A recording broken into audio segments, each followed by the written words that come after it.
কুষ্টিয়ায় যে ঘটনাটা হয়েছে মব সৃষ্টি করে পীরকে হত্যা করা হয়েছে, ওকে, এটা নিয়ে নানান বিতর্ক আছে, আমি কোনো বিতর্কে যেতে চাই না ভাই। আমাদের দলের সরকার মামলা করেছে এবং মামলা হয়েছে, একটা রাজনৈতিক দলের নেতারা এতে মানে জড়িত। আমার কথা হচ্ছে এগুলো ইসলামের কাজ না, এগুলো স্রেফ মব, উগ্রবাদ, সাম্প্রদায়িকতা, এগুলো জঙ্গিবাদ, এগুলো কোনো ইসলামের কাজ না। ইসলাম এটা বলে না। ইসলামের একটা নীতি আছে, নিয়ম আছে। ইসলাম একটা আদর্শের নাম, একটা সভ্যতার নাম। ইসলামের নিয়ম হলো তুমি রাষ্ট্র ব্যবস্থায় ইসলাম কায়েম করবে আগে, পুরো জাতি ঐক্যবদ্ধ হবে। এটা একটা বিচারক প্রক্রিয়া হবে, বিচারক হবেন, ম্যাজিস্ট্রেট থাকবেন, জজ সাহেব থাকবেন।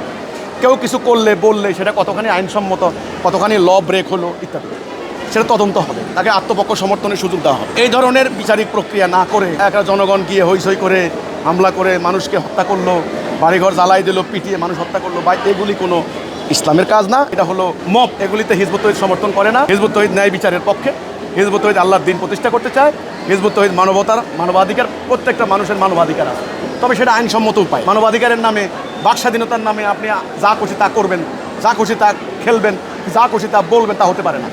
এটা আইনসম্মত উপায়, সোজা কথা। এটা একটা বিধিনিষেধ আছে, সেটা রাষ্ট্রীয় পর্যায়ে হওয়া উচিত। আমি আমার মতের সাথে মিলল না, কাউকে নাস্তিক, কাফের, মুরতাদ ফতুয়া দিয়ে হামলা করলাম, মারলাম, এটা ইসলাম না। আমরা এটাকে সমর্থন করি না। আমরা একটা আদর্শিক আন্দোলন করি, আমরা ন্যায় বিচার প্রতিষ্ঠা করার জন্য সংগ্রাম করছি।